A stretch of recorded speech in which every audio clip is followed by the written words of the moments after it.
Every year on the first Monday of May, the Met Gala happens. Some people refer to this as Met Monday. When it comes to the Met Gala, I typically find myself just scrolling on social media, trying to see what my favorite celebrities are wearing. But then I started wondering, what's the Met Gala even about? Why do they do it? I also love FORTNITE. So today we're going to be learning about the Met Gala while I play FORTNITE. If you're excited to watch me dominate in FORTNITE while we learn about the Met Gala, hit that thumbs up button and let's get started. Throughout this video, I might have really bad RBF, and I promise it doesn't mean I'm not having fun. It doesn't mean I'm not loving what I'm learning. I just, when I game and I listen, I have an RBF. I have a mad face. People, when I'm gaming, are like, are you okay? And I'm like, yeah, I'm just concentrating and listening and learning. So if my face betrays me during this video, I'm giving you a warning now. Okay, let's unpack this. You've seen it.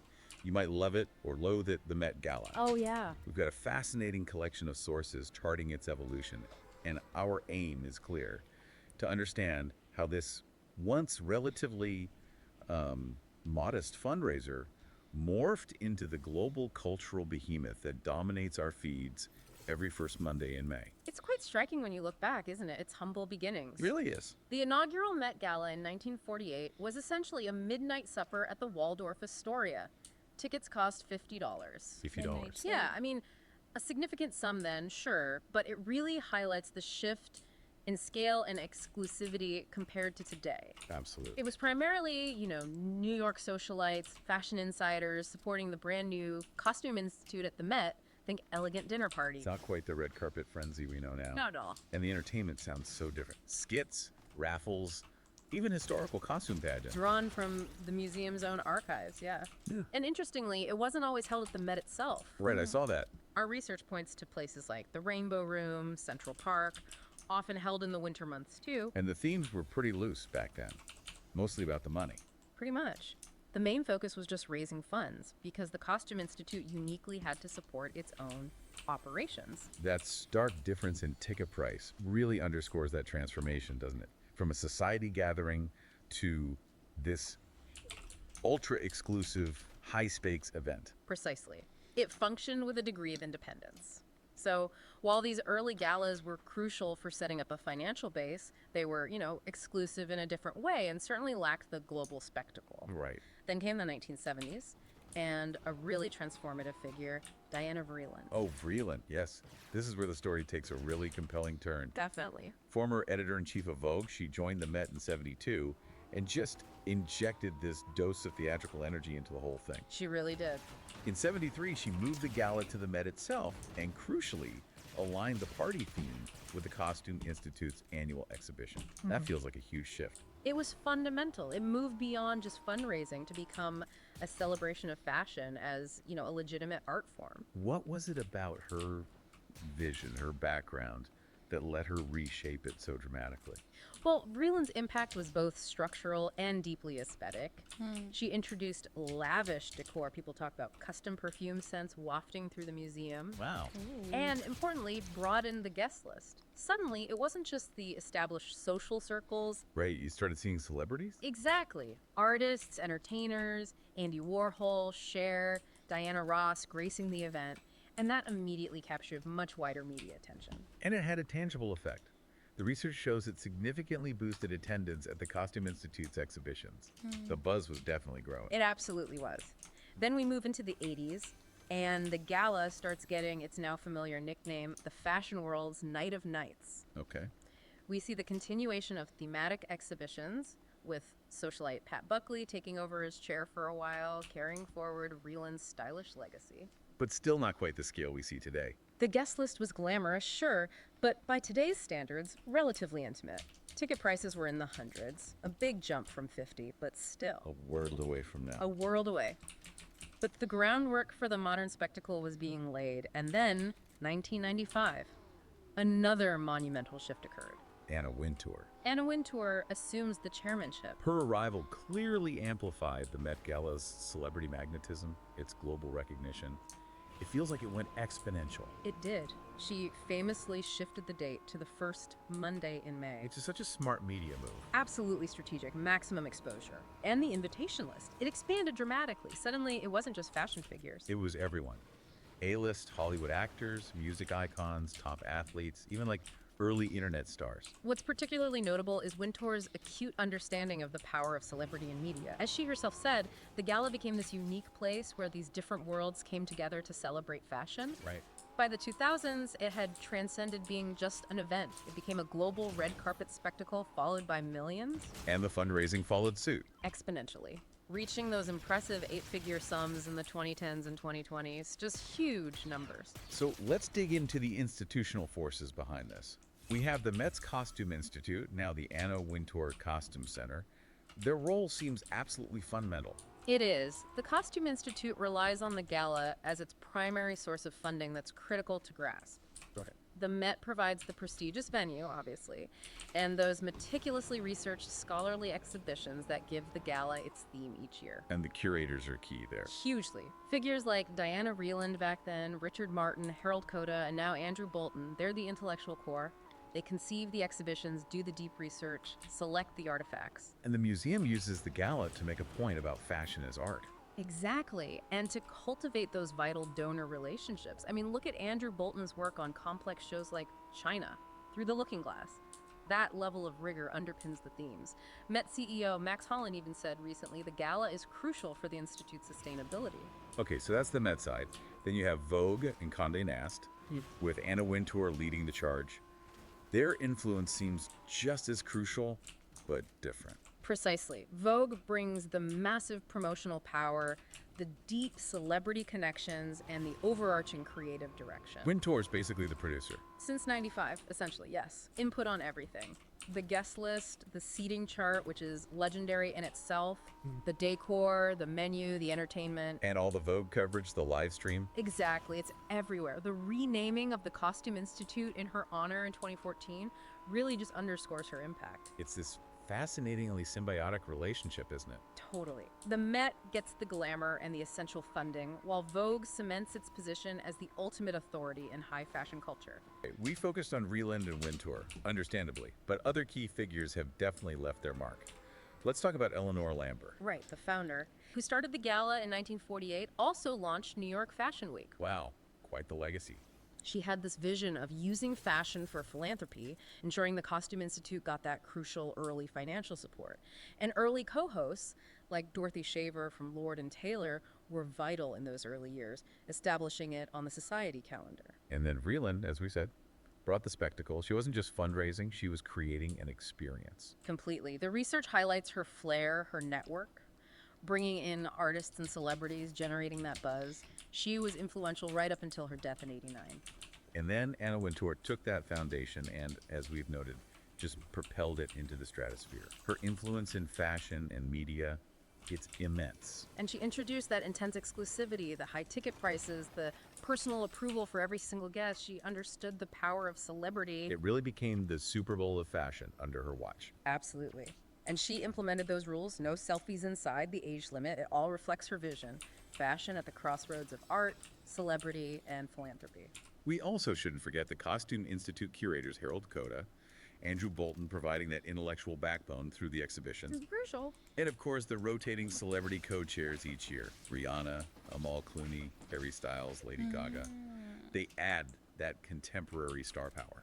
Absolutely. All these individuals, in their own ways, have shaped the Met Gala into the multifaceted event it is today. Okay, let's dive into a really key element.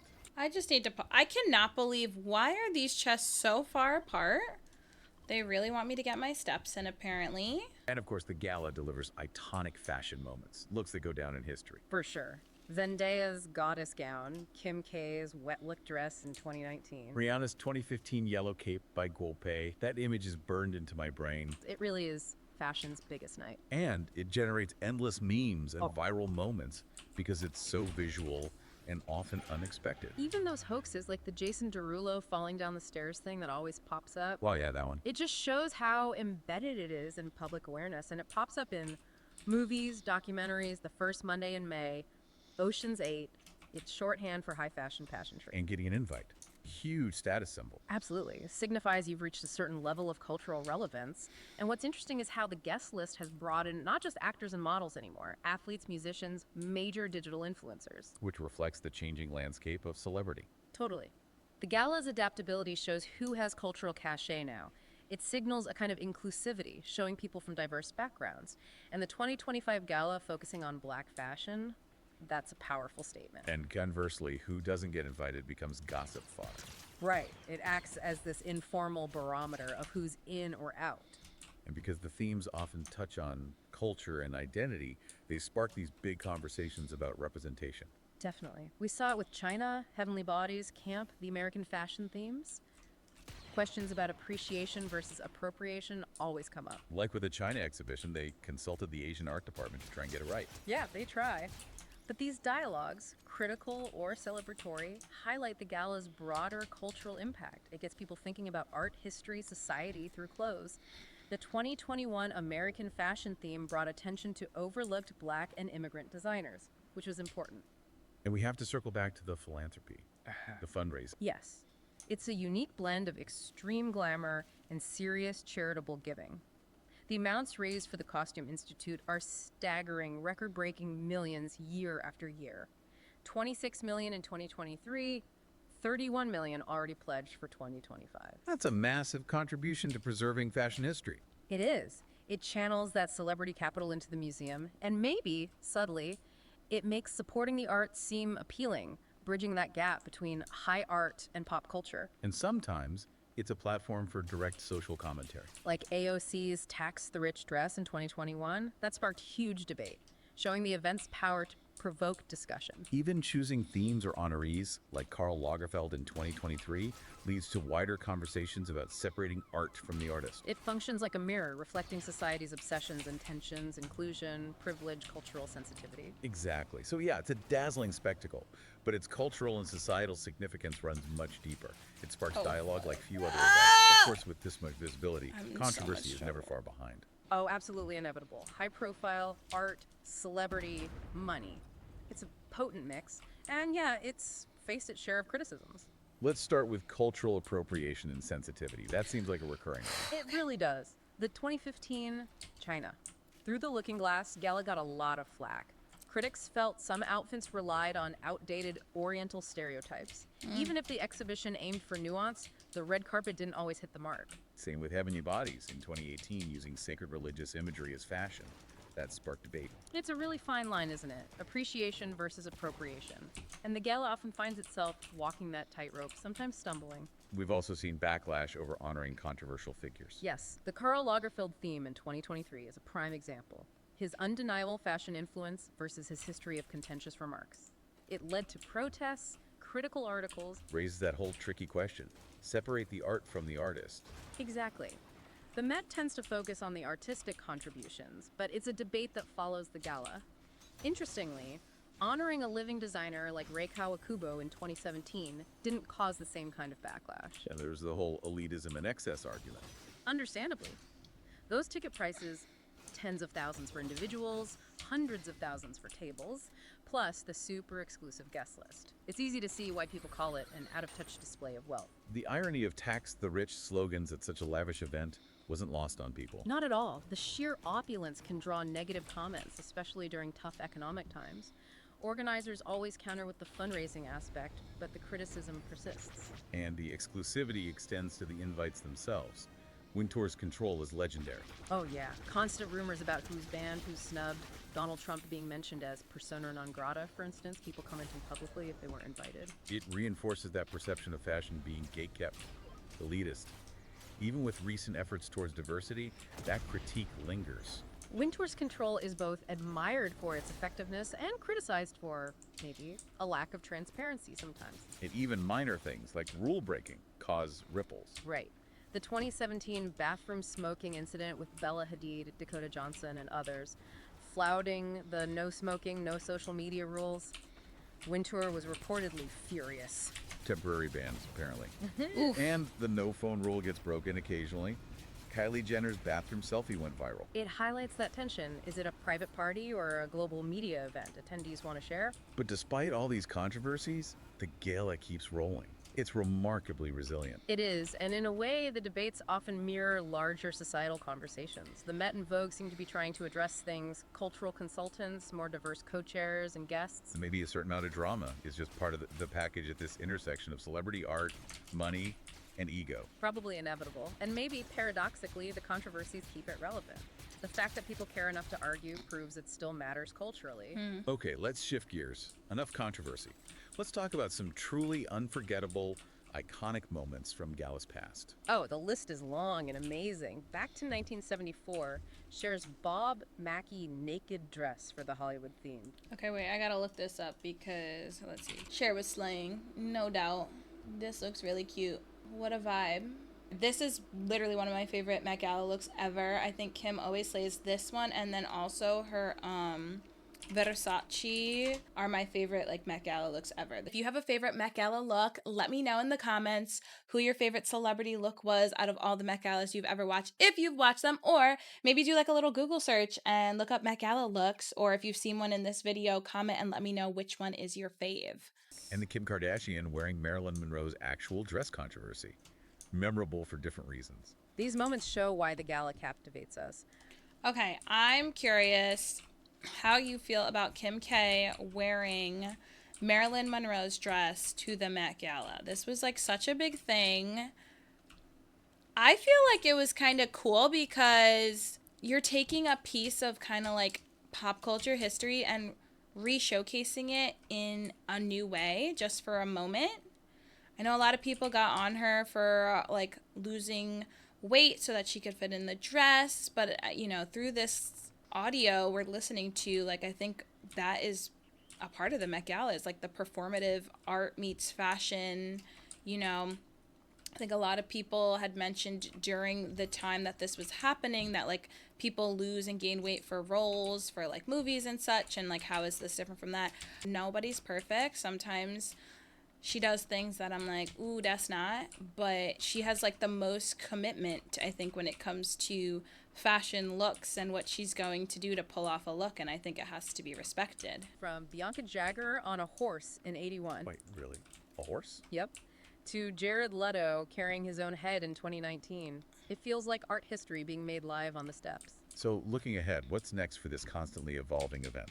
Well, it always manages to reinvent itself, and we already know the 2025 theme. Super fine, tailoring black style. Which sounds incredibly significant. Groundbreaking, actually. The first Costume Institute exhibit focusing exclusively on black fashion history, black designers, the black dandy figure, sartorial excellence in the African diaspora. Curated by Andrew Bolton and Dr. Monica L. Miller.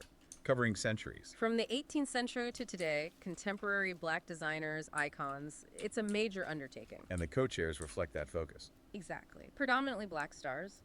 Coleman Domingo, Lewis Hamilton, Pharrell Williams, A.A.P. Rocky, alongside Anna Wintour, a strong commitment to the theme and representation. So we can expect powerful interpretations of dandy style, sharp tailoring, maybe vibrant colors, historical twists. Definitely. And it's already set to be another record fundraiser, over $31 million reportedly raised already.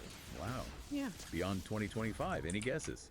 No 2026 theme announced yet. Hard to say. The Institute often alternates eras, genres, designer retrospectives, maybe another designer focus, or exploring underrepresented regional fashion, African, Indian. 2026 is USA's 250th anniversary. Slay, it never gets old when you get that victory royale, that victory royale. Yeah!